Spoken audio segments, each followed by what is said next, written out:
Genji 2 is an action game which is based on Japanese history. Being based on history, the stages of the game will also be based on famous battles which actually took place in ancient Japan.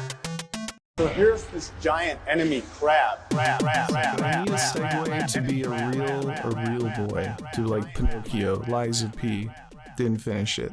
None of us finished it. I was gonna say, didn't you not like Liza P? I don't know. I was not a big fan either. Well, I dropped it. I dropped it. I heard you guys both said you dropped it like right at the end. I dropped it like maybe halfway through. I think like after the 6th or 7th boss. I think I was like near the end, yeah. Oh, I didn't play it. I started it and turned it off, just like you will with this episode. What a segue. This is 5 or 6. 5? Episode 5. God. Oh my Yeah. God. Hey, you know what? Do you want to be in charge of the intro? Didn't think so. Well, you said you Episode 5 of Giant Enemy Crab Podcast. Welcome. Thank you for tuning in. I'm here with my boy Tsun and my boy Kyler. Oh, And my boy Strider over there giggling his little ass off. What? Yep. Yeah, little ass. His little ass instead of his big ass. And we're back to talk about more stuff, more news, mostly Dawntrail, because I think we're pretty much done with. I don't think there was any more Dr. Disrespect news. He went on vacation. That was the end of that. I guess you can just be a pedophile and commit, crimes, and then just decide you want to go to Cabo. well, he did get his whole channel demonetized. Okay, but it's also a crime. Yeah. What do I know? I'm not a lawyer. It's like that question. If a lawyer walked up to you, what would you ask? How can we send Dr. Disrespect to prison? That's what I'd ask soon. That's what I would really ask. We got the answer. Took forever, but we got it. We got there. With the release of Dawntrail, we actually all got through it this time. We all did the thing. We all did our homework. And we, even though some of us turned it in like 5 minutes ago, we still did it.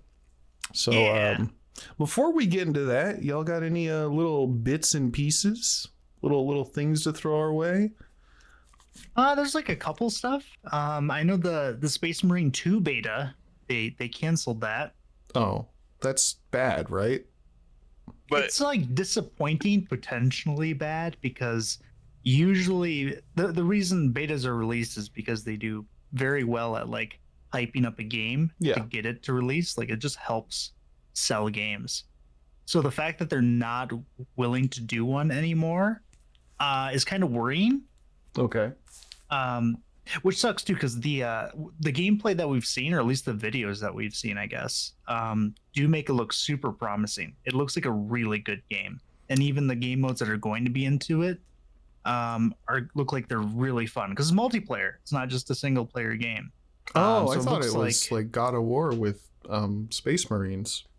It kind of, it's more like Helldivers, but Space Marines and multiplayer.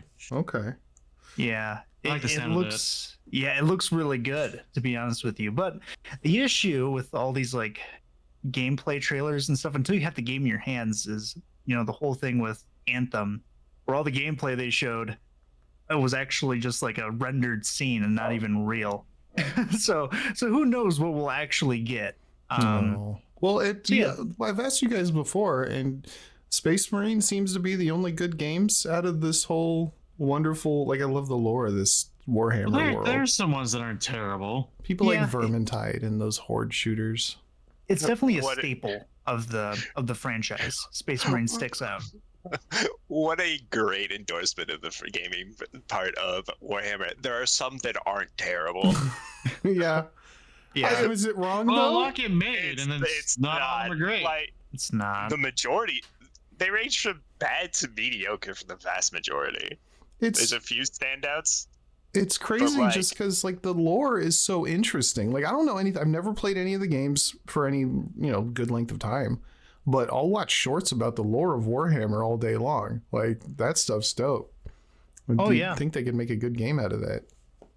I don't know if it's more like it sounds like it's a Games Workshop issue, which is the publisher for the game, because they are super strict on a lot of stuff. Even the tabletop itself, they always cause problems with just their community in general. They got a lot of heat. What was that, like last year or a couple of years ago, I think, for some of the stuff that they were doing to try to stop like community engagement, just because they're worried about like selling more stuff of their IP.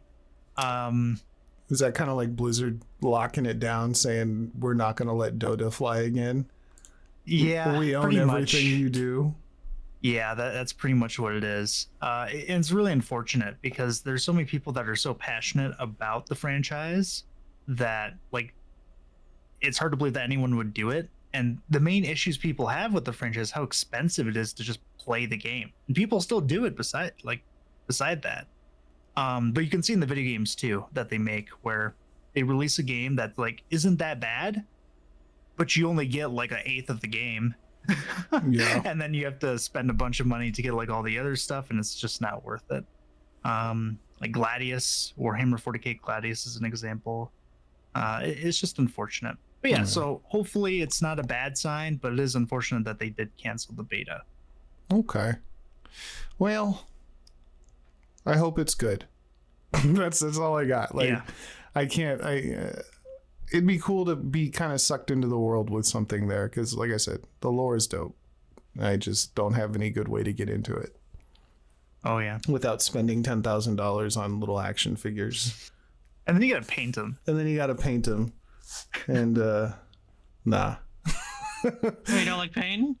I've done little miniatures before. No, models, like model planes and Gundams and cars, and like I used to do that kind of stuff a little bit. But I mostly just ended up getting high off the fucking the little paint fumes. Oh my God. And then messing everything up. Yeah. It's kind of fun though. I like models. Getting high on the paint fume. That was the best part. That's why you do it. Maybe that's why I was never very good at it. I'm gonna go ahead and do the one. Eurogamer telling us that Nintendo is they're gonna pledge quote unquote action over people using the characters inappropriately. So Nintendo is recognizing that people draw too much porn of their characters, and they're saying no more, please. We're gonna do something about it. They're every week. I don't know what they're thinking. What a terrible idea. Telling the internet not to do something is the #1 way to get them to do it far, far more than if you just left it alone. There's a link in here. I guess Ken Levine from BioShock Infinite, he had a Reddit thread where he just kind of asked people to stop drawing porn of his character. Whatever. Elizabeth, I think, is the character. Oh, and that gets a bit weird considering the lore of that game. I don't think I ever finished that one. I did the other two. I loved them. I didn't finish that third one. I think I got bored. But yeah, I guess a lot of this is from like even I'm not in these circles, but I remember hearing about the Bowsette thing. I don't even know where that character's from, but I know that people were getting really horny for it. Isn't it an official character? No, I don't know. So it was in Go hard, Jacob. Tell us. Tell us about Bowsette. Yeah. I know nothing. I just see her everywhere. It's the fucking there was a power-up crown new item for the re-release of one of the new Super Mario Bros. Games, I think, the deluxe editions. And they added Toadette, and they gave her a power-up where it's just whoever wears the crown turns into the equivalent of Peach. So it was Toadette. It would become Peachette, I think, or something like that. And then the internet immediately went, what happens if Bowser put this on? Porn. Oh. And then the internet exploded. That's where it's from. And it's the internet literally immediately made it fucky. That's like Well, I mean, the sides I'm kind of looking at here is like, one, you can't regulate that. There's nothing you can do. You know, you're not going to shut down DeviantArt or whatever. You're just going to have to live with it. The other part that sucks about it is like, I get where they're coming from. Like, you make all these family friendly children, like all you make is children's games, and people are like, what if it was porn though? And you just got to live with that. That sucks for your branding. You're kind of I mean, that's been an issue for a long time, not even just with Nintendo. Like Disney is a very famous example of that, where there's stories of like artists being pulled aside when they're hired, like when they start a new project or something. Oh, really? This is a thing that happens. And they're told, like, when you make a character, by the way, this is what's going to happen. And this is like early on, like when the internet was kind of early, they would warn their artists. Like they would tell them like that people are going to do this to your characters, and you just kind of have to be okay with it. Like there's nothing we can do. Colored pencil drawings of all the characters from Harry Potter fucking each other. Exactly. That is exactly it. Are you quoting something Mr. Burnham? Yeah. There's no way you can stop it from happening. And if you try, all it will do is just have people repost what you've taken down and then just make more. And it's just like, I'm surprised they even try to acknowledge it and try to do this. I don't know why. It's like a futile effort. That's what I'm saying. I think there's an executive out there in Nintendo who ran out of material, and he needs some more. He's losing it. You guys have heard, like, go for it. What do they expect? Like, they're gonna sue them. Like, what are you even gonna? Who? You're gonna sue? Who are they gonna? It's 15-year-olds on the internet.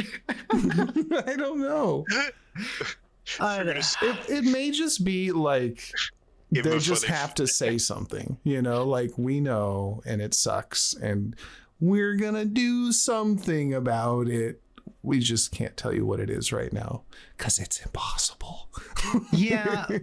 Well, I would expect some kind of like initial issue to prop up in the news about this, like, you know, this being some major thing, and then this is their response and statement about it. But I haven't heard or seen anything. I think you're right. Probably just some exec saw some stuff he didn't expect. It was like, oh.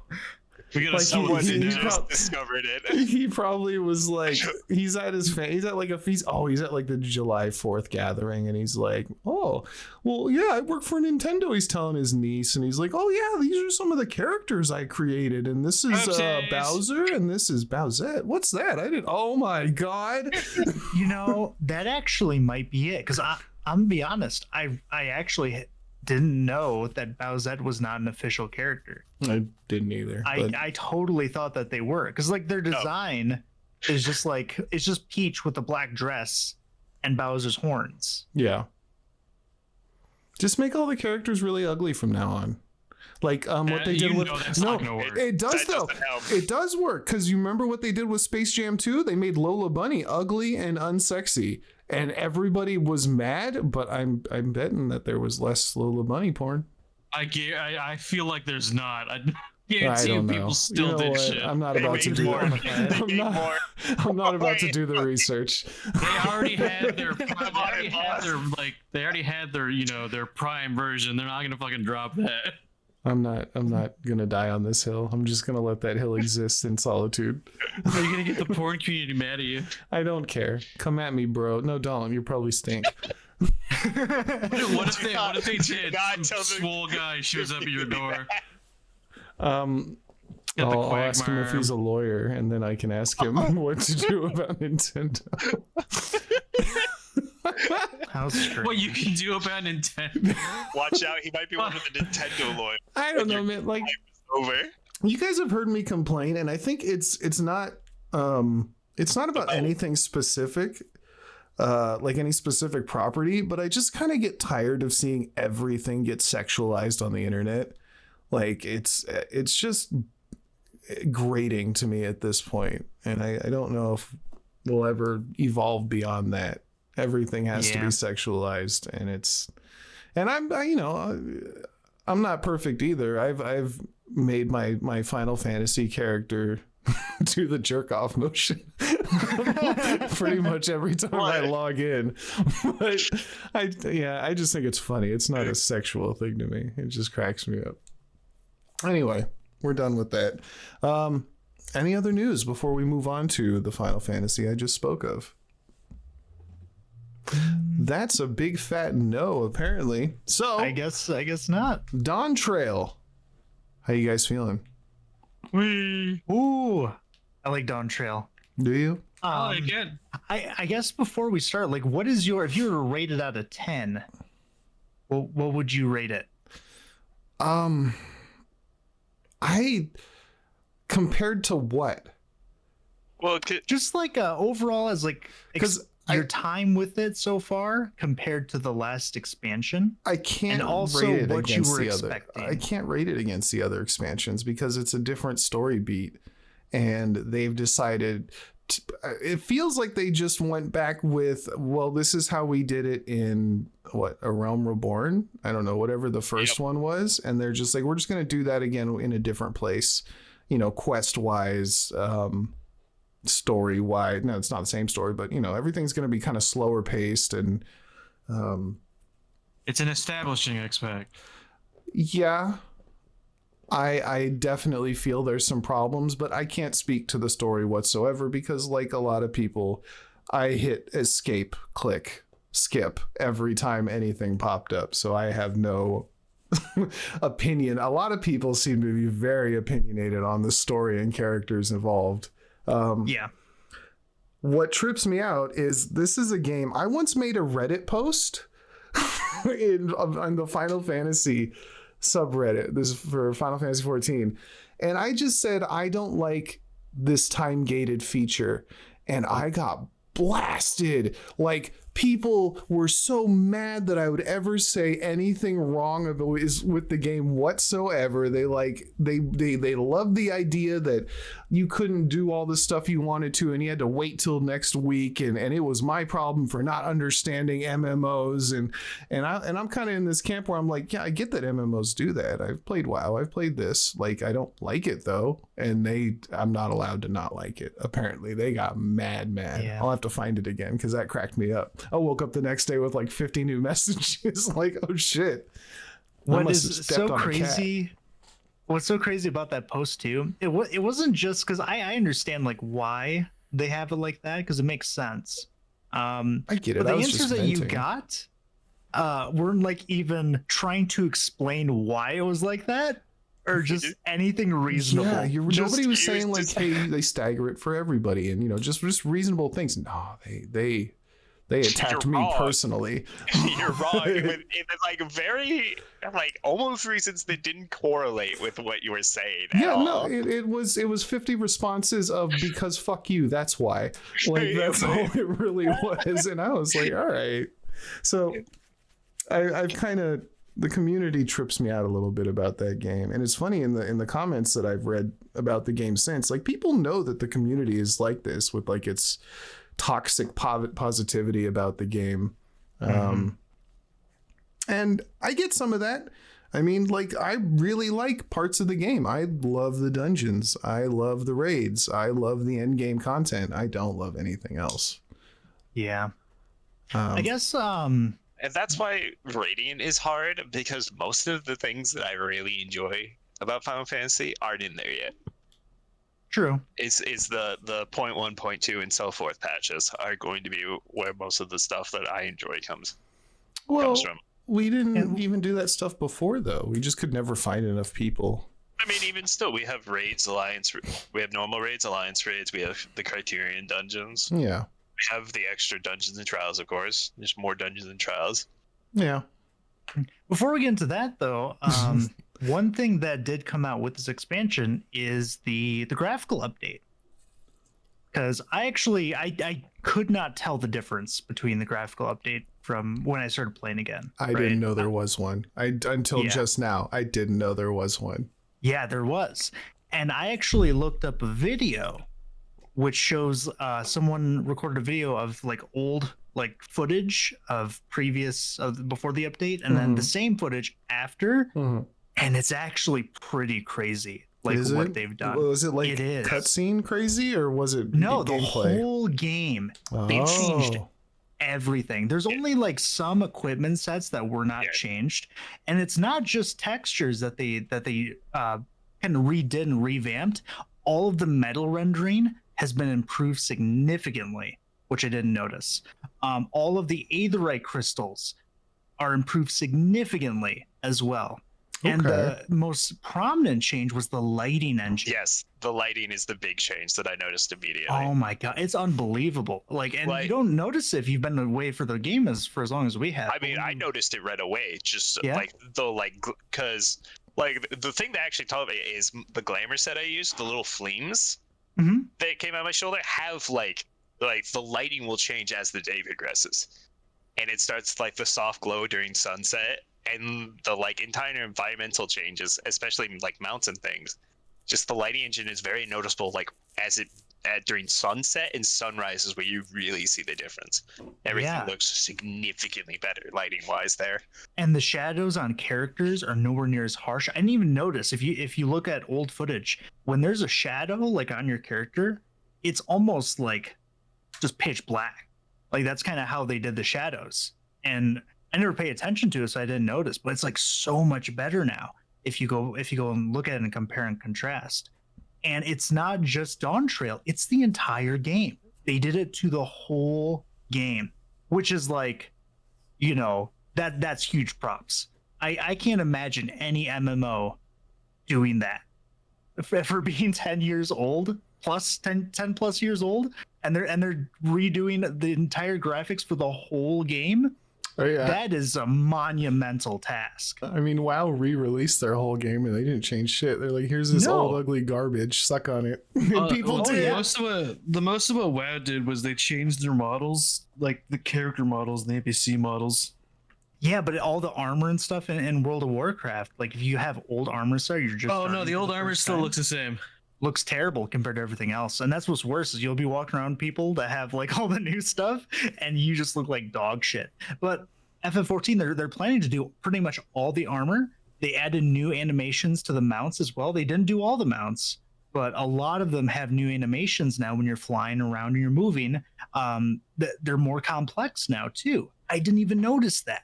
Just because they haven't done my mount, but they are planning to do a bunch of them. Yours are like a special one anyways. So they had more detail in it originally. I got a big fat cat, but like some of the birds will actually like drift and move as you churn instead of just kind of like churning just rotating to the right. In place. Yeah, they're just not rotating anymore. They're actually like moving, and it's just very impressive. It's like one of those things that you dream of, like an MMO doing that you really like, but you just know it's never going to happen because, like, how would they even do it? The fact that they were able to do it so well is pretty crazy. Oh, they've done for one, Final Fantasy it's always looked really great, even before the update and all that. I didn't even notice because I wasn't looking for it. I just, it looks good. Like it's always looked better than WoW, or I'm sure there might like Black Desert or something maybe looks nicer. I never played it though.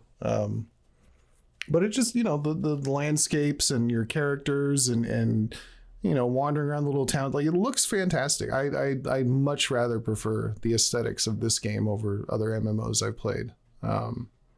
And on top of that, like they hear things and they go back and I'll call good on the company for like there's some raids and stuff that people hated doing from old content, and they just cut them. They just like cut it in half and went, okay, now this is easier. They redid some of them. Yeah, they just completely revamped some of them. They've also standardized some stuff. So like some old stuff didn't have like the same symbols for the type of attack that was coming, but they went back and redid that. Yeah, they put in like tank buster, tank buster symbols. They have like the same stack icons to spread out. That's great. That's dope stuff. Because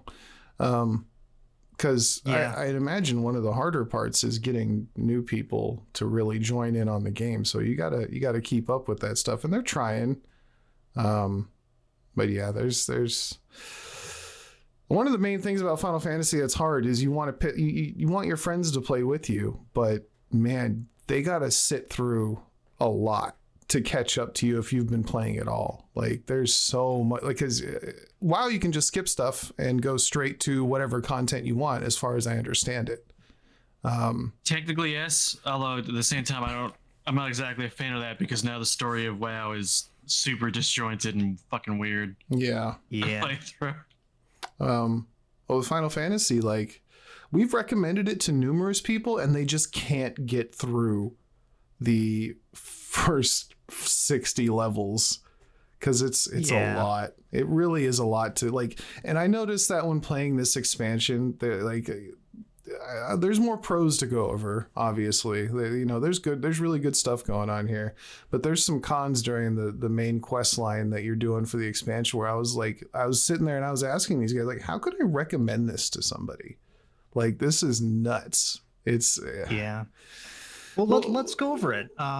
So, because Dawntrail is supposed to be the beginning of a new adventure after Endwalker ends. So that's like the entire story up until this news expansion is over now. And this starts like a whole new story arc and everything, right? I like that. Yeah, no, I'm on board for that. And one of the issues I had playing it, and what I really wanted, was because I had someone I was going to try to get into the game with, so that they didn't have to play like that the whole first part. There's a whole new story. You don't have to go through the rest of it. I will buy you a story skip to start at Dawntrail, and you can just pay attention to the story with us from there, right? And that doesn't really work. Really? Yeah, not really. It like kind of does, but there are lots of things that get in the way. Okay. From the keeping around of characters that were in previous expansions, to the sudden complexity of the story in like a major way. It starts off that you can follow it relatively easily, and then in the second half of Dawntrail, because it's kind of split up into like Arc 1, Arc 2, it just kind of gets like out of control. Well, tell me about it, because I didn't follow the story. I don't care for a Final Fantasy story. That's a totally personal thing. I've heard it's great.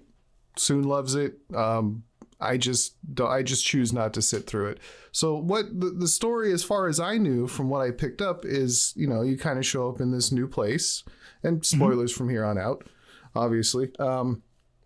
And then you meet somebody, a cat lady, and then you kind of follow her around and put her in a position of power in this new place that you've never explored and never been to, and you just kind of decide that she's the one to take over everything. That's all I was able to really gather. Yes, except there's a step that's missing. Okay. So Wuk-Lamat, who is the person that we're going to try to get to ascend the throne of this new continent, is actually the one who brings us there. She asked for our help. Okay. The reason being is that there are 3 other people who are vying for the throne, and they're kind of worrying. How did she know who we were? Because we were gods in the other game. Like you fight and kill everything. She heard from us from an acquaintance. I believe it was Evan. It's Aaronville. Aaronville. Yep. Aaronville told her about us. Okay. And he brings her to us to kind of introduce and say what's going on. Okay. Because the issue is the other 3 candidates, 2 of which are Wuk-Lamat's step-siblings. The lizard They people? kind of have... Yep. One of them being a lizard. The other one being the man with glasses, Koana. I believe. Yeah, Kona. Yeah. And Kona, kind of his issue is he wants to bring like almost like a technological revolution and introduce it to into their country. Okay. Because they have a lot of issues. They still like stick to this old traditional style of like you live off the land, and it causes issues every now and then, like problems with the weather, and all these other things. And he says, like, if we just had the technology that they have overseas, this would have like solve a lot of our problems. And there's worries that he's too passionate about it, and it may cause them to like lose the culture they have. Okay. So less of a problem. Like that's like, that's fine. okay, I depending want on how you my see it. I personal opinion, but I want my leaders to be interested in the future and what we can do to make things better. Yeah, not a bad thing. And you end up kind of like supporting Quan. Like he's not a bad alternative. Gotcha. Either. Okay. The next one is the current leader, Dawn's servant is their name. His son, Zorolja. So he is the his actual lizard. son. Yeah, this is his actual son. His biological, I should say. Yep. And he's kind of interesting. He's a very complex character. He's basically kind of been foretold as the next Dawn servant by pretty much most of the population because his existence is kind of a miracle. The current Dawn servant, Gulal, is not supposed to be able to have kids. He's not supposed to be able to. Blessed aren't supposed to be able to sire children. Right. And the fact that Zorolja actually even is alive is kind of like insane. It's never happened before. So he's often known as the resilient son. The issue with him is he has this idea that the young population of his country wants to expand too much and go to war, and they don't understand the horrors of war. So he's going to basically go to war and bring war to show them the horrors of war. Huh. Not the greatest plan. And that he just wants to go on a conquest anyways. Okay. Because he's a warmonger. It sounds like he's trying to justify his own interest via whatever. Yeah, there's more to him. It's just really complicated. Yeah. It's kind of funny you explaining this. I once listened to a podcast that explained all of Dune by like two idiots. Yeah. This feels very similar. Like I'm trying to keep up, but it sounds very convoluted for just a sci-fi story. Bakul Jaja. And then, the final contestant, Bakul Jaja. So he's actually not related to the Dawn Servants family at all. He's the outside entry. Yeah, he got the right to actually compete due to winning a martial tournament just because he's just so strong. And the other thing about him is he is a blessed one, just like Gulul Jaja, where he's essentially like a Siamese twin of these lizards. Okay. He has two different heads, and each head is good. Yeah, each head is like good at something else, and there's like a dominant one as well, depending on I think whichever whatever. Usually the physically capable one. Yeah, like the more warrior side has better control over the body. Yeah, they say it in a way that suggests that's possible for the opposite to happen. But in this case, both of them, the more physical, able head is the one that leads and kind of decides things. So Bakul Jaja, his thing is he's just a bad guy. Okay. He's just like really racist. He hates everything. And he's just like he just does terrible stuff all the time. He's the evil. Well, he constantly cheats throughout the rites. It's not even that. He like straight up says like, I'm gonna subjugate all of you and kick you out of your city and move my people in. And if you only have one head, you're just worse than I am. Like you're just less of a person. He's just laughing the whole time. When I win this, you're fucked.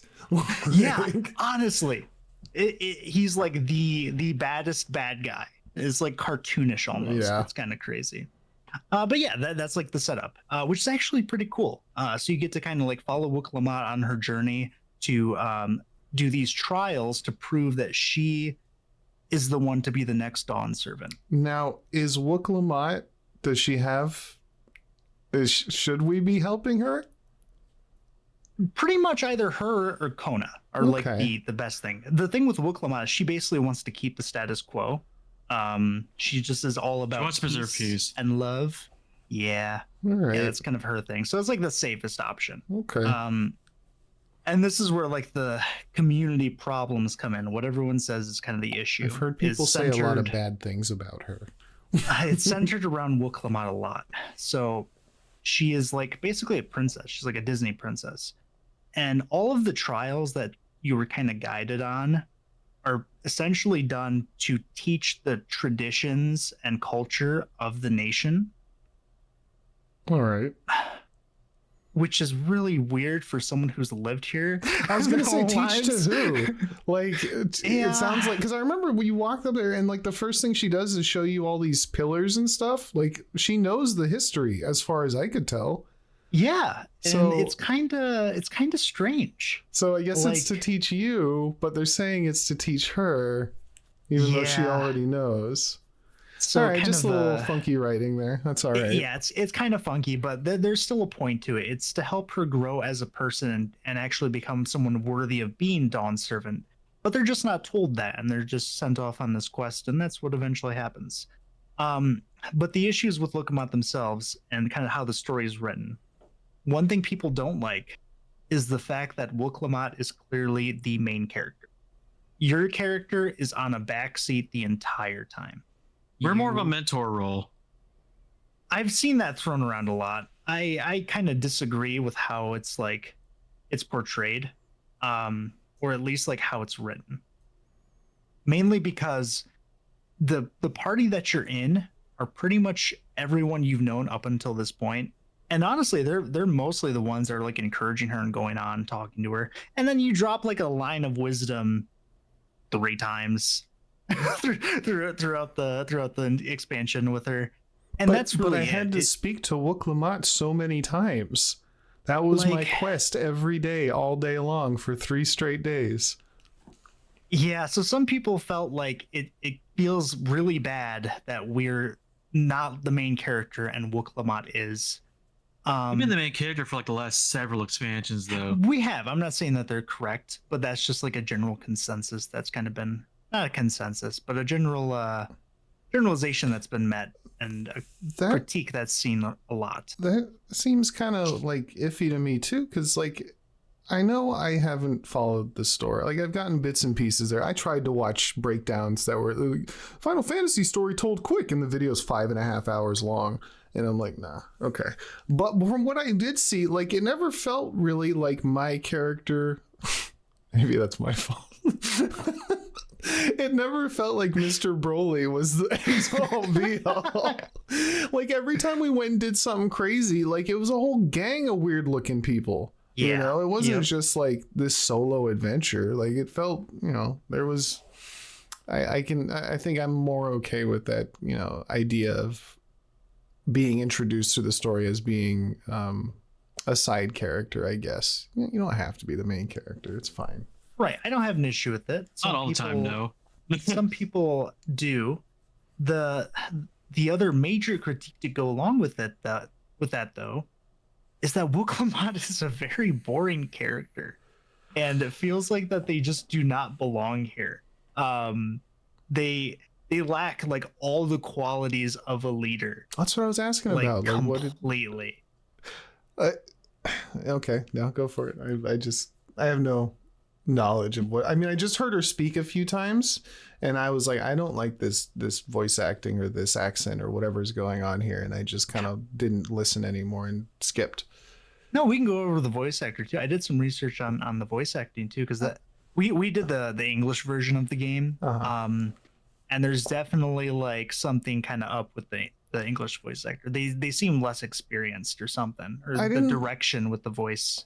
I just the one that really stuck out is there was a scene at the end there, you know, maybe because you have to watch it during one of the boss fights, and you guys nailed it where you're like, it sounds like she's yelling in screaming in lowercase. Yeah, screaming in lowercase, and I heard it and I was like, oh my god, it does. Like, was she not allowed to yell after her parents went to sleep or something? Like, it sounds like somebody making a TikTok video from their basement.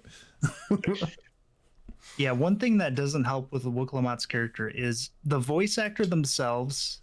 They lack an emotional range to express their voice lines, and it's very noticeable. Like it's throughout the entire thing.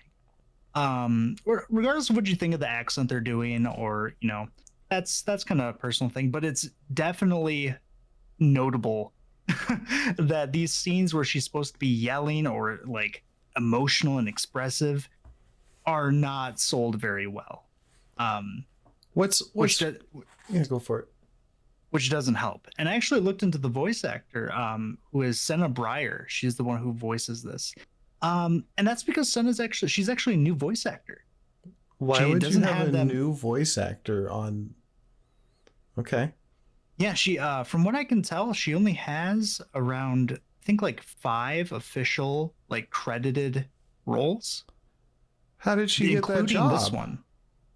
I'm not sure, to be honest with you. She is known as she's a very avid Final Fantasy player. Oh. But as for how she ended up getting the role, I really don't know. I can't even say that like she's terrible, because like if you think about it, that character speaks a lot in the game. Like I feel like I heard that character more than I heard other characters that we know more from other expansions speak. I'm looking it up, and apparently Japanese voice is much better. Yes. But so they had a lot of samples and like they had all of it done, and the director still looked at that like final battle and went, yeah, this feels right. Like anybody can look at that and go, I don't know about this. Like you had time to replace or, you know, find a new actor or direct her better to, you know, hey, yeah, this is emotional. Strange.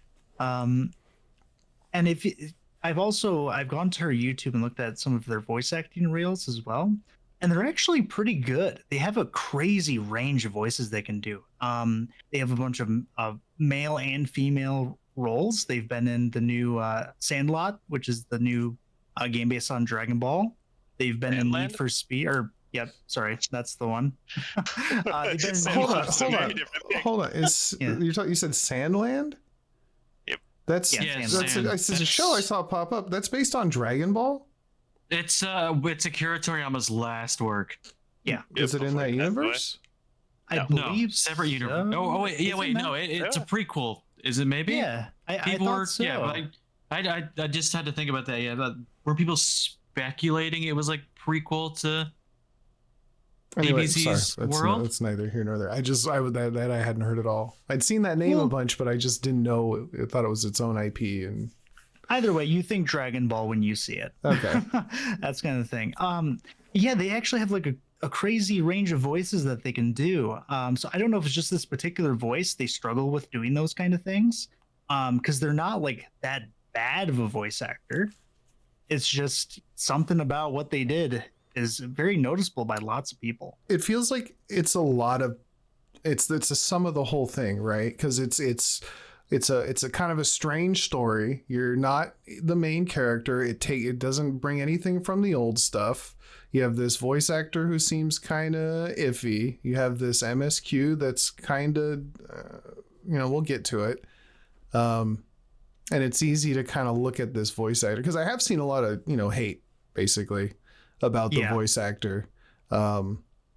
And I just feel like it's an easy target. It's not, there's a lot of things that I find are, at least slightly problematic.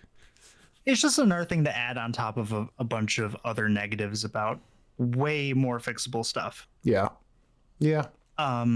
That's really all it is. And it sucks because that gives you like a person to target, which should never be the case. And I feel really bad about it. Yeah, that sucks. Yeah. Because that's what I was saying. Like, it's not her fault entirely. Like, people looked at this and okayed it and directed her. And like, this isn't just her own project. Approved of this. Yeah, exactly. Yeah. There's a gang of people who made this. It wasn't just like her by herself. All right, turning in my voice acting homework. Do what you put it, slot it in. Like, there's like a whole situation here. I hope they keep her on, because at this point, that's just Wuklamot. That's her voice. I don't want them to change it. It kind of makes me feel better that they are a beginning voice actor, because that means that there's definitely room for them to improve and be better as we go on through the expansion too. So we'll see how it goes. You want to see more of this character? I don't think Wuklamot's that bad, to be honest. I don't mind Wuklamot. I like her. Okay. Because honestly, the problems with Dawntrail start to emerge in some of the writing that they do, where it's like Disney writing. Like, the characters it is a little bit. Yeah, like, you know what I mean, Tsun? Where it's a little bit, but so like Bakul Jaja, this really evil guy, he's just terrible. At one point, he releases this giant monster, the big snake thing that you fight. Yeah, I didn't want to try to pronounce that. He releases it, which is supposed to be a monster so powerful it could like basically permanently scar the land, like the entire continent. all just to slow you down to getting to the next trial. That's the only reason that he does it. Like, huge fucking deal. That's insane, right? Mm-hmm. He suffers no consequences for doing this. Like, no one's like, you shouldn't have done that. That's a bad Bakul Jaja. Well, no, there are characters that do say what the fuck. Like the guy who watches over the ice prison's like, are you fucking crazy? Why would you do that? But they don't like disqualify. I was going to like, say, no, that sounds we're like not gonna... a disqualifying action from whatever competition you're in to invite continent destroying weapons, you know? We took care of it. And then what ends up happening is he gets stuck at the next one because it's at a taco stand and he has to wait for the other guys to show up too. Like, what? Come on. Meanwhile, the fucking warrior like fucking throwing down something that is scarring the land, can scar the landscape and change maps. And Bakul Judge is hanging out at the taco stand. Like, oh, I wonder where they are. Taco. It's gonna... I like to imagine he could see like the effects from our fight happening. Just like he's just watching. Like, that being said, I liked Bakul Judge in the later half.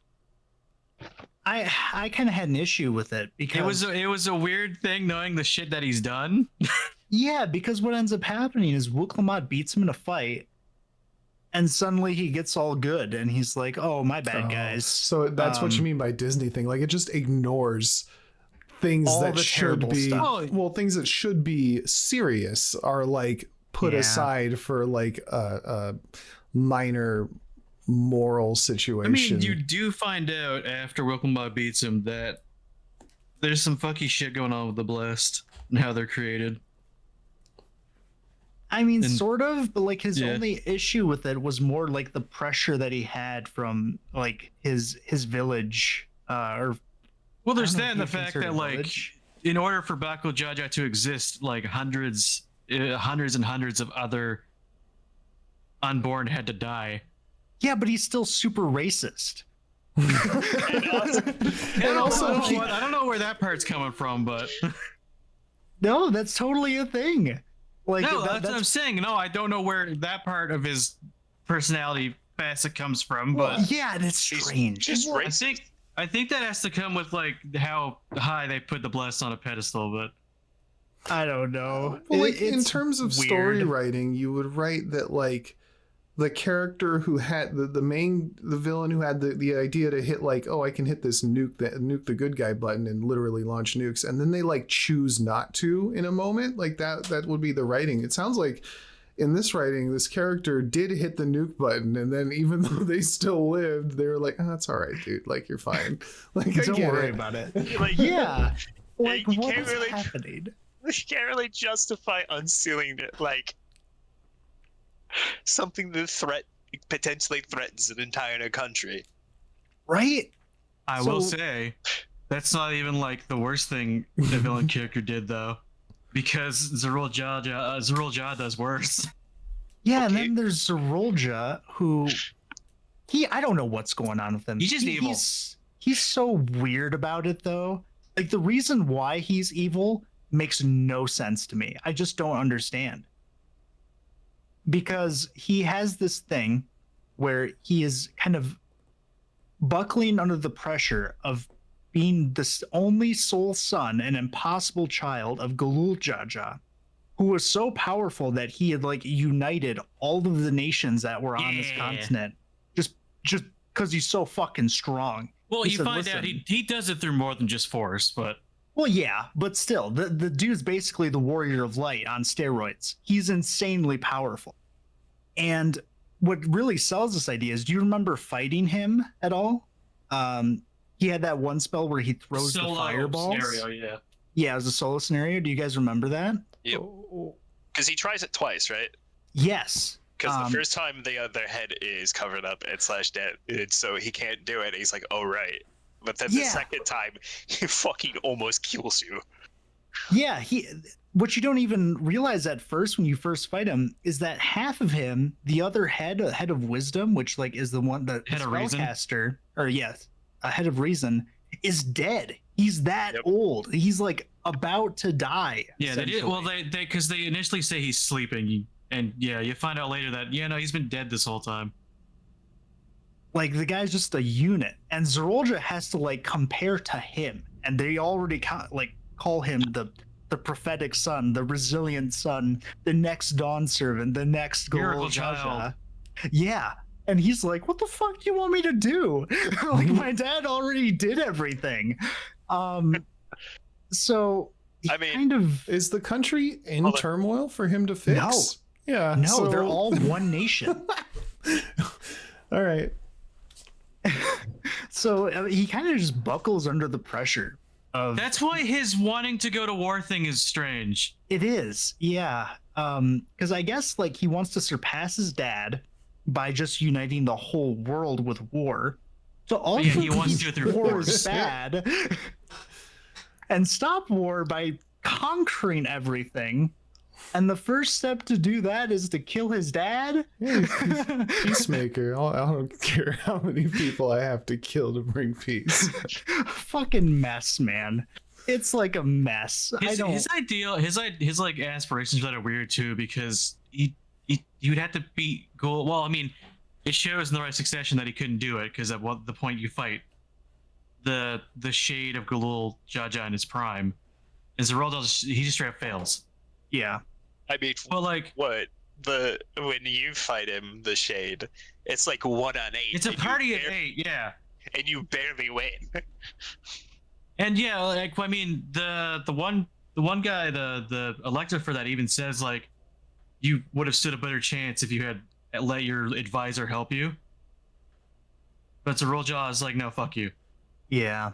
He actually ends up killing his advisor later on because he says his usefulness has run out.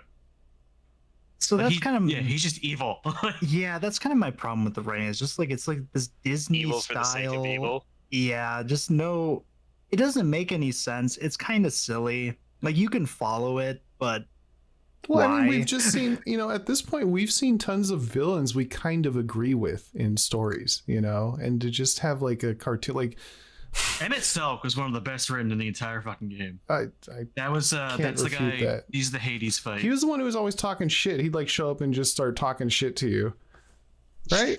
He teleported. So he's the guy. He had like the black hair with like the white streak through it and stuff. Does he have cat ears? No. Oh, yeah, I don't know. He does drop one of the hardest lines in the entire game, though. What's that? Like Emmett Selk is he's regarded as one of the best villains in the entire game. It's I do not consider you to truly be alive, and therefore I will not be guilty of murder if I kill you. I know the name. I get the one that ties into the whole story behind the Asians and stuff. Yeah, I mean, I get the one for like, now let's introduce a character that's just evil, but I feel like Bakul Jaja could have filled that role perfectly. It's like two characters kind of fill the same role. Yeah, and they forgot, and they said, no, this one's good now. Dude, did the other expansions, did they have a continuing villain?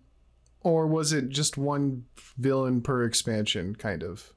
So Xenos was across Stormblood, Shadowbringers somewhat, and Endwalker. Okay. 100%. Was there a character in this expansion that felt they could continue on as a villain? Oh. Okay. He died. Oh.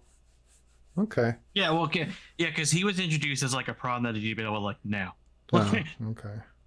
So this is... He didn't run away. He was just an immediate problem that was like, if we don't stop this, Terrell's in trouble. And then my other issue with the story is the second half. It's just too fucking much, man. I thought it was cool.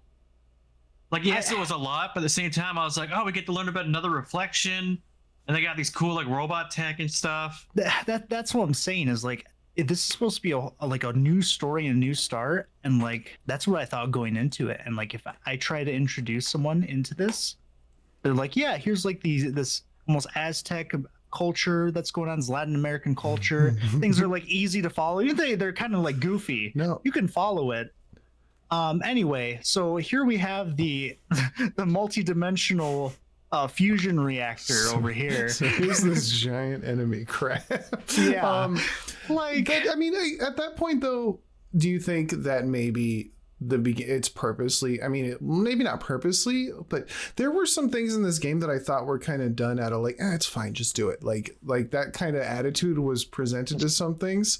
Cause like the way you speak about the story, if you had somebody new jump into the game and they followed that at that point, by the time you get to the second half, you're already at like to quit now would be such a waste of time. Like you got to keep going, and they also have to introduce all the old stuff to people who may be playing from. So you're kind of it's just the way it is. You know, they're not gonna give it to you a different way. They're kind of locked in at that point. We told half of this new thing, and then the second half, Lord out. It's kind of the price you pay for starting with a story skip. Wow. Yeah, it's a lot to keep track of. And it's such a shift. The other thing too is this is one of those moments where I wish that they handled this transition a bit better. I think like it blends in from one part to the second part really well. What I don't like is how we still don't really take charge of the story thereafter. I feel like that's what should have happened. Wooklamot should not be the main character in the second part, because that's where we step in, because this is more where we're involved. Is how I feel like this feels like it should be beyond her at this point. At the same time, she's one of the new leaders of her country. She has to be. Yeah, and that's where it's like a conflict of like, we're still following her around for all the, reflection, multiple dimension crap. So during that, did they actually explain? Okay, here's a good question. Did they explain the old stuff, or did they and use Wooklamot as like the new player's stand-in, or did they just you should already know this, and we're just talking about different dimensions and whatever else, robots and shit? They do talk about like the source and reflections, and a lot of the characters that weren't there for that originally happening are like, I don't really understand what you're talking about. Okay, so they're like, this is a lot, and I don't get what you're talking about, but what's happening is happening, and we got to deal with it. Okay, that's so how I guess it's kind of both ways. Yeah, that's how I felt just watching it. Like, because I don't really know the story for the first minute. That's what I'm excited for Dawntrail, because it was kind of like a reset where I can pay attention now and like really experience it and not have to worry about rushing to the end. And then I'm met with this, and I have no idea what the fuck's going on.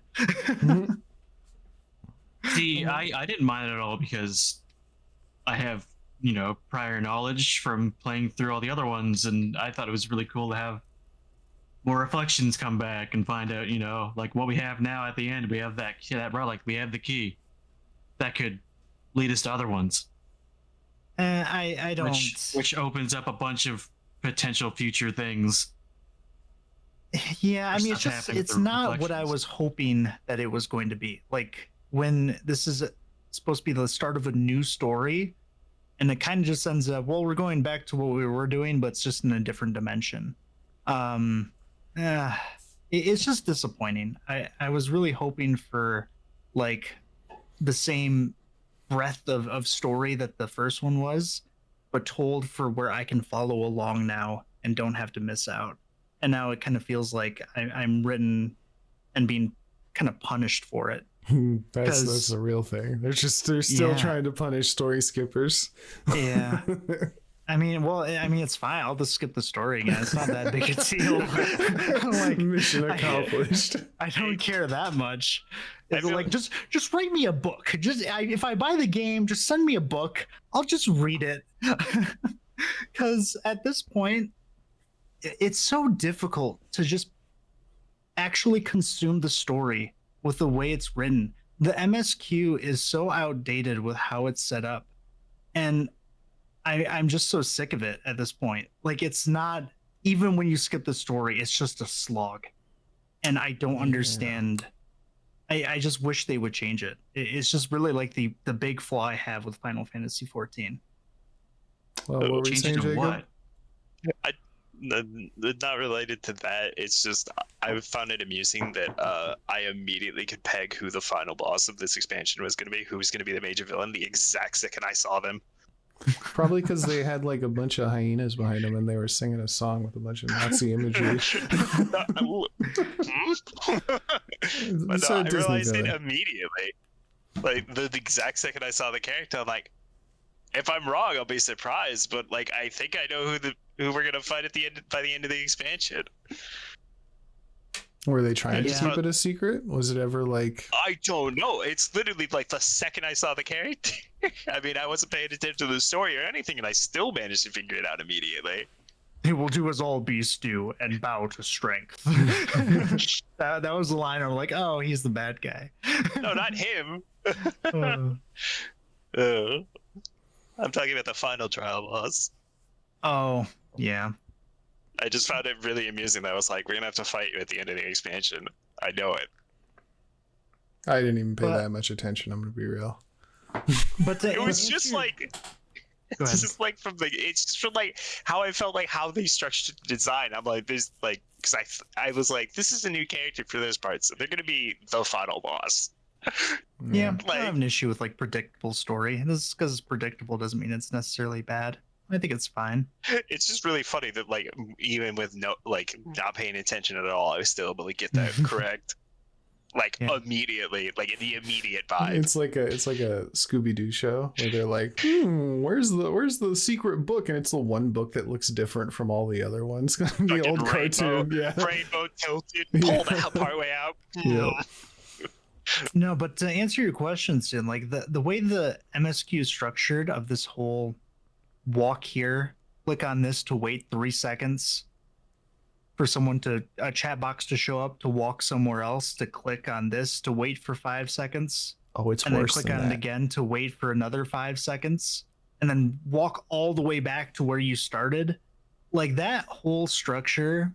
You're talking more gameplay. Yeah, yeah, because there is none.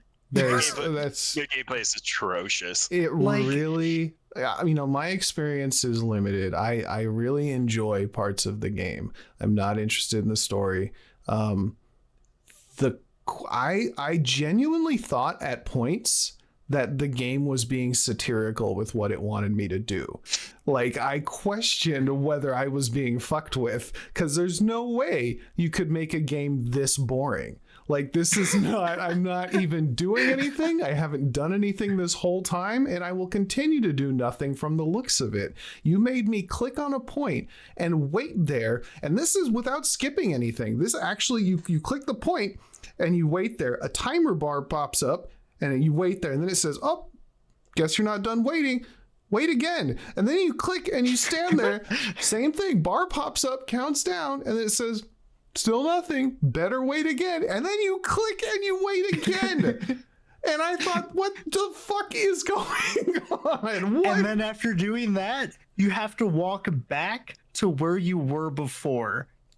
It's just like, this isn't a new MMO, and I get that MMOs are, in this kind of like MMOs aren't known for their story quests, right? Like it's about the story, it's about the fights, it's about playing with your character. Right? It's not about like the quest to quest actual structure for the most part, but it's just crazy how lazy they were with it. It was so amateur. For a game that's been going on this long, that has all this high esteem, that has all these records and all, everybody who plays this game loves this game. The MSQ was bad. The gameplay of it was terrible. And I genuinely found myself having to force myself to keep playing just to get to the stuff I actually did enjoy. And I thought maybe during the MSQ there'd be a little thing here, a little thing there that was like really, and it just never happened. Nothing really got me. So yeah, I mean, and when you compare it to the other like MMOs that are really popular, and it's not even like they're newer or anything, they're about the same age or older, like World of Warcraft, Elder Scrolls Online, their MSQ structure is done in much better ways, in multiple ways. Like World of Warcraft, one thing that I really like about them is how when you go on their quest and you go to a new area, there's like a section You just like divide into like a section of quests that you do in a specific area.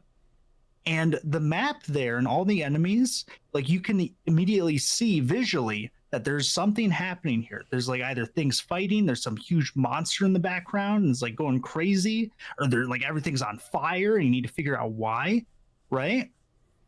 I never thought about that. Nothing happened. Like a self-contained like Zelda story, basically. Yeah, you are here to accomplish something. And for Final Fantasy 14, for as beautiful as the areas are, because they're fucking great. Like whoever is actually in charge of making them and like creating them, they do a great job. Yeah, the last area is fantastic. This is a little side thing. After even with living memory shut down in like a gray city, I thought it still looked fucking cool as hell. It's fucking amazing. Like, too bad I don't spend any time in them. I didn't expect like the goldenness to disappear and it to actually be like a new dawn over that world. Yeah, but it looked really cool. It does look cool, but you don't actually spend time really exploring the area, or the stuff that they have you do is just the most monotonous shit. Like, go get some ice cream and make sure not to drop it. Like, and that's like 3 missions from the end of the thing. Like that's something you worked up to, you know. Or Elder Scrolls Online. One thing about Final Fantasy, this expansion, Dawntrail, it feels like there's more voice acted cutscenes, which makes it so much better to follow along. It's so much easier when I'm hearing the characters like talk. I don't have to read everything. It makes me not want to skip it as much. It becomes so much more digestible. I remember fighting with Tsun about like I didn't think the story was bad. I just hated the way it was told. Yeah. And I felt that was pretty fair because I can't get into that if you're just gonna.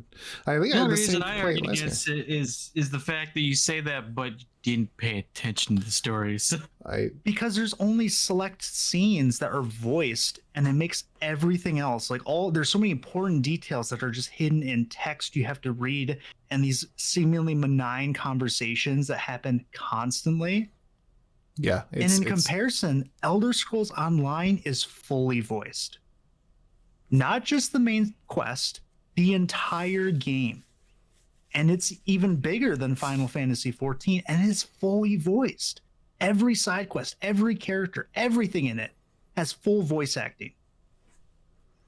Well, I mean, I don't even need I played a lot of old RPGs where there's no voice acting whatsoever, but the story is written in a more concise way and you're not just meandering around doing bloat quests to distract you from, something that could actually be interesting. Right. And I'm just using that. I don't need the entire game to be voice acted. No. What I'm saying is this is an example of this is possible to do. This can be done really easily because Elder Scrolls Online is only a year older than A Realm Reborn. It's not, a crazy new game or anything. I'm so tired of this formula of walk here, click this, and it's just read all this text that's happening, and when there's sprinkled in just little bits of more digestible stuff, and that's what I want to get to. That's what makes it so terrible. It's so inconsistent. Well, it makes it really hard to pay attention. And on that note, you could make the quest, fit in with. You can make the quest more interesting. There was zero variety to what you actually did, which felt kind of that's the part that I was like, are they fucking with me? Because you had 100 quests to do something kind of fun, and you kind of just didn't. You put all the fun stuff after you're done, which I don't know. It was not great to me. A few things, just from my just I want to bring up is I think the count is that before up to the first dungeon you fight 8 to 10 things, I believe. Mm-hmm. And how long? How much time is that?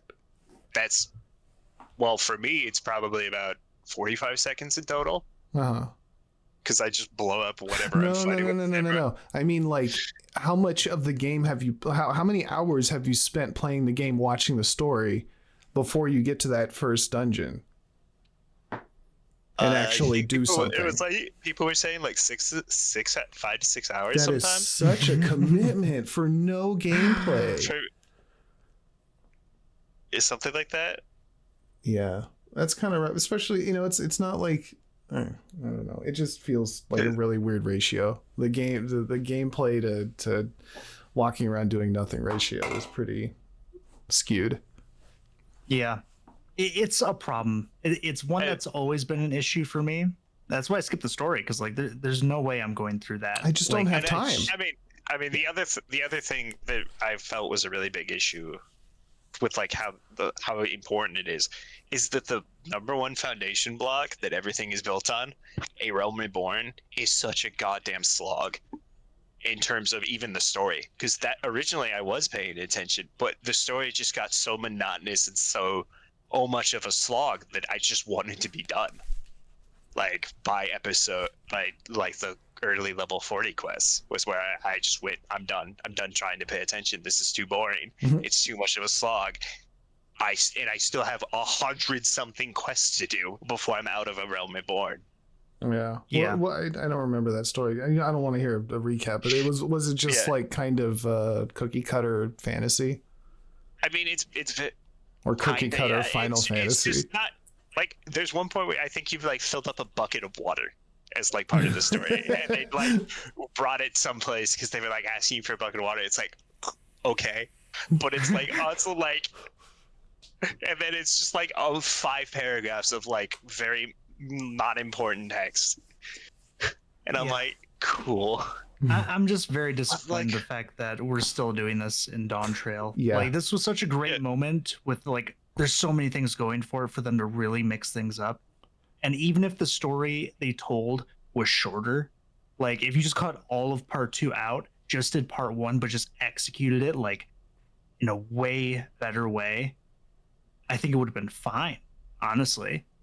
Like I don't need to slog through 40 hours of text to try to enjoy the story. Like it does not need to happen. I don't know. It's something that disappointed me greatly. I was really hoping we didn't have to go through this again. And it sucks that it's still there. But who knows in the future? It's rough because we have the designs for those like your quest could have little mini games sprinkled throughout, like something attacks, instead of it just going, oh no, we need to run away, fading to black and cutting back to you guys like talking in a bar or something. Like actually let me run away from the thing. Like get me interested. Let me I don't know, even like jumping quests from the Mog Palace or the Cactor Palace or whatever, or, make me play a game of Triple Triad or something, anything. Yeah. Despite that though, all the new dungeons and everything are all still really good. The new raids and everything, those are actually really enjoyable. I think we've done all the dungeons, at least me and Fliz have. Yeah, I've done them all. And I think Tsun's only missing one. Yeah, Tsun's only missing one. And they're all really good. I've honestly enjoyed all of them so far. They said that they were focusing a lot on the encounter design in this expansion. Oh yeah, it felt formulaic. Like you pretty much hit two packs, move on, usually boss fight. Like 2 packs, boss fight. Is that what you mean? Because it's more that like if you've noticed, bosses have a lot longer patterns before they repeat now. Yeah, it feels like I was doing miniature versions of the more high-end content, which is weird because the MSQ feels like the very beginning games, but then the dungeons and stuff feel like, oh, I need to learn mechanics. And like one of the new things they did is in those expert dungeons is the final pack, for example, has a mechanic going on for the trash mobs right before the final boss. You mean the ones that swarmed me and killed me and I went, oh no, what? That doesn't happen. Yeah, no, because like you're talking about in the dream, bro. I realized part of that was because while we were fighting those packs of trash mobs, the environment is also throwing things at us. Yep. Because so you didn't move. You were getting hit by things that were also. Yeah, Tender Valley has the statues on the side, right? That you have to hide from during the final pull. Well, yep.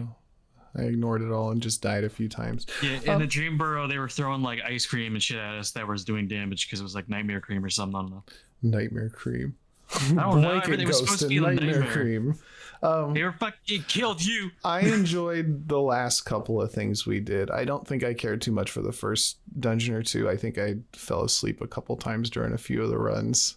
Part of that is because I don't play a very intensive character, but the other part of it is it didn't feel like there was, it was a new dungeon for newer, to that expansion players, so it wasn't expected to be great. But I don't know, wasn't for me. The later stuff though I enjoyed.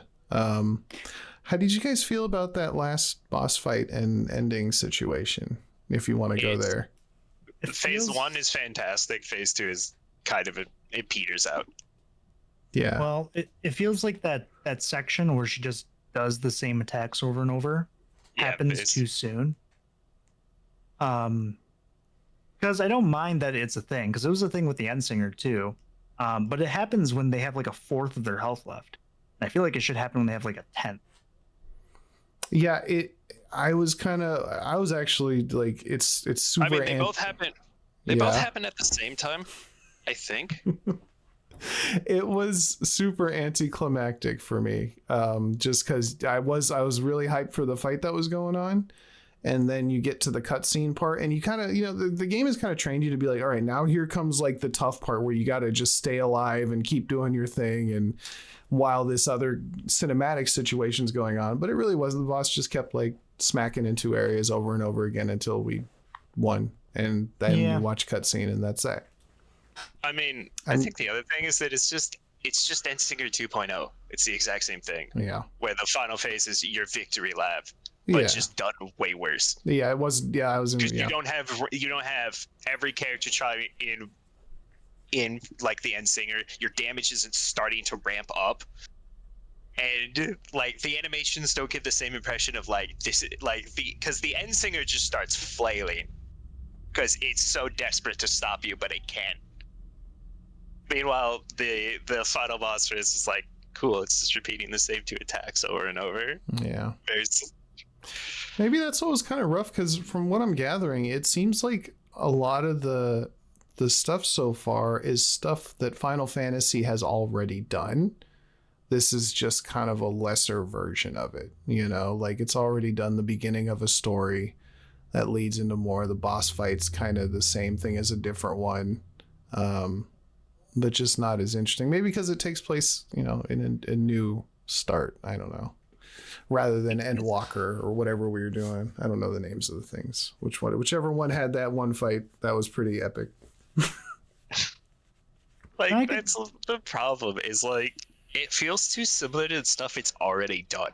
Yeah, that's what I'm saying. Like Shadowbringers, Endwalker, and Dawntrail's like final dungeon trial and area all feels like too similar to each other. Yeah. Well, that might just be a problem with the series itself. No, I think it's more just like we have fought so many trials and so many bosses at this point that like what can they do?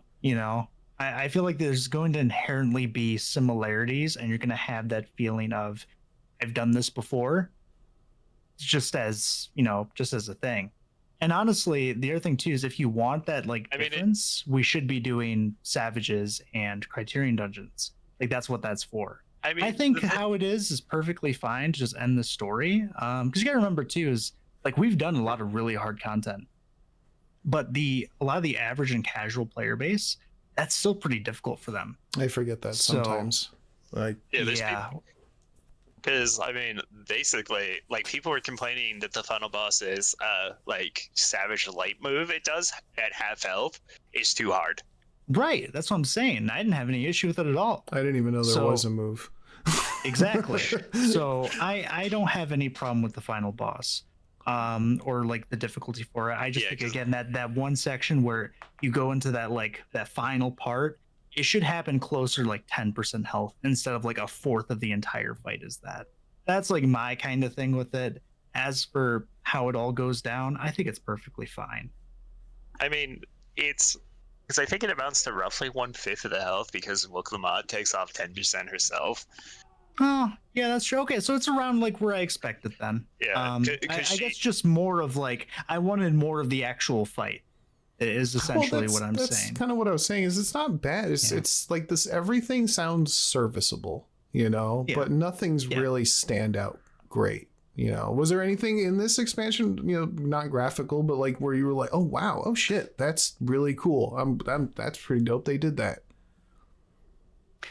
Not necessarily, especially with like all the new abilities and stuff. I wasn't super stoked about mine. It's kind of like a state change, and I just get a little bit better at what I already do. I get one more burst AoE. That's it. I got a couple more damaging things, but then again, Tsun's the only one who played the new classes. Like, what would you compare you played the Pictomancer, right? What would you compare that to, and how was it? Black Mage. Okay. It's fun. I don't really have much else to say. It's fun. It's a fun job to play. Right. A lot of burst damage. I get to fly around with my paintbrush. I heard they're also like completely redoing the other new class. Really? Yeah, people were complaining the Viper was too busy because apparently clicking Viper is strange. The buttons that light up was too hard. People are kind of pissed because they specifically said that they didn't want to do changes in response to knee-jerk reactions. Like shortly before this is what Yoshi P said. Like he wanted to not respond immediately to early criticism or whatever, because they've done that in the past and they wanted to avoid it. And then they changed Viper. They announced they're changing Viper 2 days into the fucking expansion. It's full official release. Because not every class is meant for everybody. I don't want to play ninja, but some people really want that kind of stuff. So. I mean, one of the big problems that people say about this, especially from higher raiders, is I've seen thrown out a lot, is that classes are too similar to each other now. Yeah. There's enough different. They're too cookie cutter, as the same archetype basically. Maybe the DPS isn't different enough from each other. Things are different. I don't play enough of the classes to really have a say in that. I will say one thing that's one thing that they didn't address at all with this expansion, or just kind of like any kind of media outlet, was the healer strike. That is healer strike, I'll say in quotations. I was gonna say that's still going on. Is that a real thing? Yeah. No, not really. Yes and no. It's kind of, so yes, it is a cause for concern. It's not really a thing that people are doing. Okay. It's a very vocal minority. But it's the idea that healers and their class are kind of unnecessary in the game. You don't really need them, because all the other classes have some form of mitigation and healing. Healers just end up kind of being worse DPS. That's kind of what the healer strike is about. Which I don't know what the fuck they're going on about, because I have seen many times where, yes, we need a fucking healer. I kind of agree with you though, Kyler, because I played one of the best self-healing tanks, if not the best. It's by far the best self-sustaining. That's Warrior's whole stick, though. Let me talk. All right.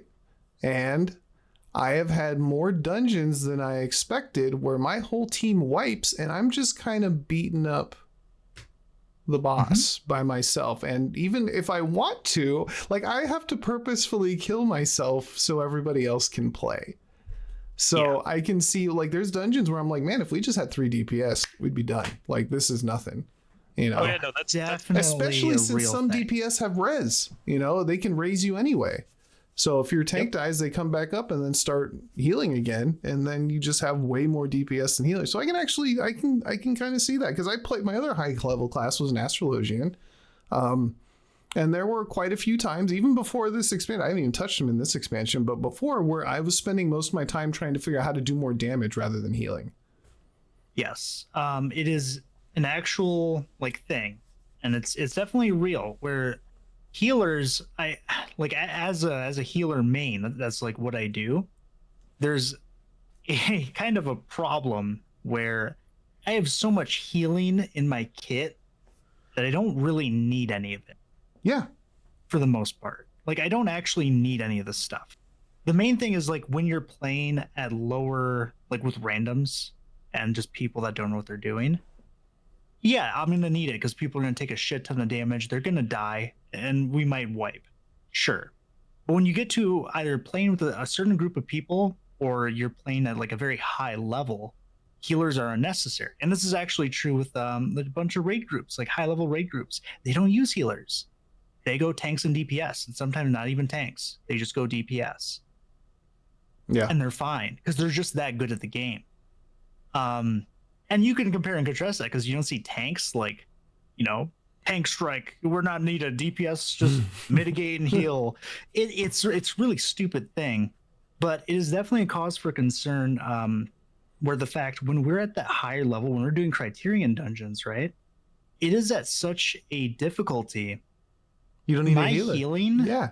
isn't useful very much. Like if I ever need to heal most of the time, I can like maybe patch us up a little bit. But if someone dies, most of the time that means we failed. Even if like we get all the way to the end, we just won't do enough damage. Which sucks, honestly. I'm with you because I don't want to be going through dungeons and being like, like the only thing I ever notice is how long things are taking to die, because like the healing doesn't really matter at all. I'm more worried about, okay, let me get 2 black mages or something so we can just burn through this and move on with our life. Like the healer is unnecessary, and it's noticeable. And as like a real life example, we just discussed this yesterday when we were doing content, like lower level content, but only the 4 of us, like half the party size recommended. I was considering switching to Paladin because I'd be tankier and I could still heal myself and you guys anyways. Like, why would I play Scholar? Yeah. And just be squishy as hell and deal less damage. And on top of that too, when I'm doing damage, I mean, I just press one button. Yeah. Like that's my gameplay. So the fact that it hasn't been addressed yet, and this like healer strike has been going on since Shadowbringers is kind of disheartening. I wish healer wouldn't be healer. I wish healer would be support. And they'd have like more status type stuff or more status. Introduce mechanics that require the supports to use their abilities to actually help the group do things they normally could. Maybe have interjection and sleep actually do something. Yeah, because I remember I took sleep off my bar at one point. You can't use it. It's just a wasted thing. It's weird that it even exists after a certain level. Like the only utility spells that are kind of out there are rescue, which is when you pull someone. Mm-hmm. And I know Scholar specifically, I don't think the other healers have Expedient, which is you speed boost the entire team. Yeah. Which is just useful. And the rest are just flat heals. And everyone else is just heals and shields. Well, I think if I remember, Astrologian does buffs as well, like damage and attack speed maybe, and some other things. Astrologian changed a bit with this. They did. Stretch. Oh, well, I'll have to report back on that because I used to like that class, but who knows? Like they were one of the classes that got like sizable changes. Like them, Black Mage, are the 2 big ones, I think. Okay. Yeah, but that's just something that I kind of have noticed as I play the game, and I don't really bother with it because I'm happy just doing broil. And usually I'm good enough with the mechanics of the boss fight where like I usually survive and I just get through it, and then it tends to be enough. Yeah, and I mean I take your word for it because like I run a lot. We've done a shit ton of content for this game, and you have noticeably been better than like 99% of the healers I've had when it comes to just not dying and rezzing people and being where you need to be. It's yeah. maybe that's another thing of why like why we got to remember that not everybody is like really, maybe that the game is also made for just kind of casuals, like it's not supposed to be that difficult. Yeah, it's just one of those things where I want us to transition to less healing abilities that are just straight heals, because that's like every button I have. Yep. And more utility based stuff. So it keeps it so at the higher end content, you start requiring those utility abilities. At the lower end content, all you need is your heals and you're fine. And maybe if you're a little good, you can use that utility to help people out too. I feel like that's the thing that we need to start kind of going towards, because it's kind of annoying. Just kind of thinking in the back of your head, like, yeah, I'm just kind of casting Broil over and over again. Yeah. Because every so often, like in high-end content, you just get slapped with, "Are the healers awake?" Yeah. like the entire party is about to die in 10 seconds if the healers are asleep. And you just have that happen a few times. But the problem with like the majority of like the healer mechanic of "are your healers awake?" are the tanks doing something are awake? Like when you have a tank swap or anything, is the entire raid pauses for that to happen. Yeah. Because apparently in the new Extreme, there is a mechanic that the DPS have to resolve, while the healers and tanks are also resolving something else that's more interesting. I saw some people praising, where you got like, it won't pause the fight to just do the tank buster. There's an entire mechanic that the tanks and healers have to resolve, and the DPS are flailing around trying to solve their own thing that's also happening. Yeah, and I'm honestly about that anyways. Like, it should be difficult. Yeah, no, and that's where we like, that's the main part of the game that we all seem to enjoy. At least I know the three of us that's like our favorite part, you know. All the crazy shit that happens in the high end content. We just need people. We just need people. So join us. Yeah. Well, besides that, it was like a solid 6 out of 10, just because I was so disappointed by the same formulaic design of the MSQ and everything else. But all the dungeons and everything that I loved about the game anyways are still top tier. Like Elder Scrolls Online can't even compete with it.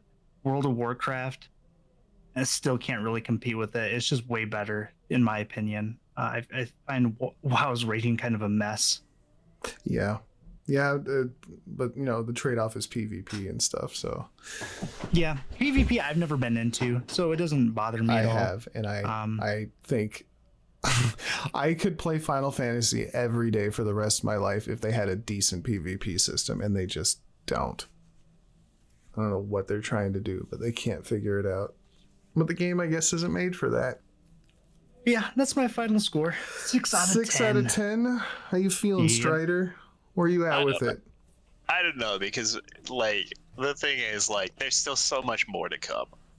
Yeah, well, just based on what you have right now.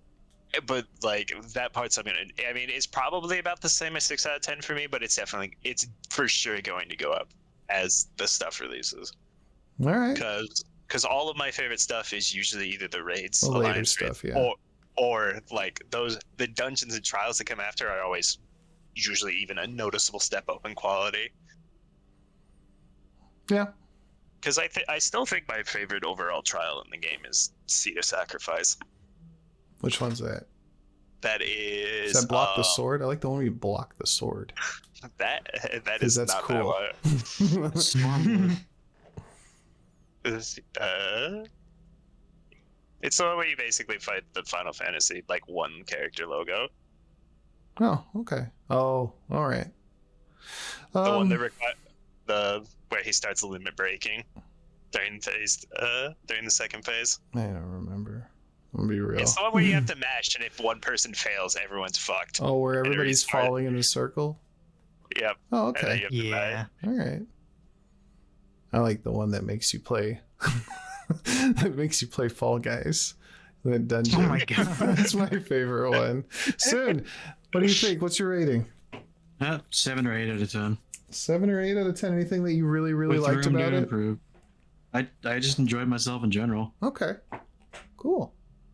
Yeah, I'm in the same boat. I feel like, you know, the stuff I really like is what's to come, basically. For the rest of it, I am giving 10 out of 10 for getting me back into the game. I like doing I like the game. I like playing with folks who are also playing the game. I like the stuff that's going to come. For actually getting through this new expansion like Hard 3, I hated my time.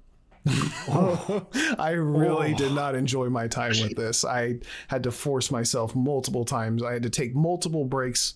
I not for me.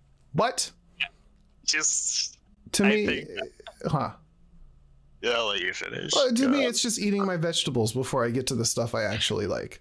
You know, like it's all smooth sailing from pretty here. much. Yeah, all the stuff I hate is done, and so I'm not even mad at like how little I enjoyed the game, because I knew going in I would not enjoy my time based on the rest of the game that I played. But I'm still here. The rest of it was garbage, so the rest of this but will it's probably not. be It's garbage not too. garbage. It's just aggressively not for me. I don't have the time. But I enjoy it enough. I have 1,000 hours in the fucking game. Like I like this game. I like this. The stuff that I like, I really, really like more than any other MMO. Oh yeah, 100%.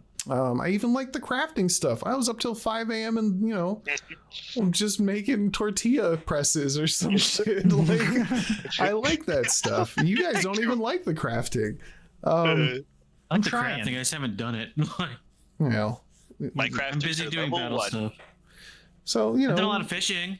we all have things that we like and some stuff that we're not as like. I just, you know, yeah, I'm gonna stick with that 3 out of 10 for the expansion, but my view is extremely narrow. Very, very thin lens. Yeah, but you know, I couldn't recommend it to anybody. I can recommend the game itself to people. I couldn't recommend this expansion for any reason, you know, and that's just, yeah. So Listen, there's a cat lady. there's a cat lady, and you always see her furry belly button. It's kind of weird. Made me feel uncertain feelings. I don't like where this is going. That's a you problem. Everything is a me problem. Thoughts I'm going to rate it as a Meave solution. Yeah, 3 out of 10. Any final thoughts? Any closing words that you guys want to do? We're pretty much out of time here by a lot. Yeah, I think I'm done. You're good? That's about You're it for good? me. I've basically said my part. He said his piece soon. Yeah. Yeah. If anybody does play Final Fantasy and would like to join us for higher end content, I haven't even put out like socials for this. I don't know. Get a hold of us somehow. Leave a comment. Mail us at giantenemycrabpod@gmail.com and tell us why you love cat people. But I think that's our time for now, and we hope to see you again real soon. Oh yeah, next week. All right, bye. Goodbye. Yeah.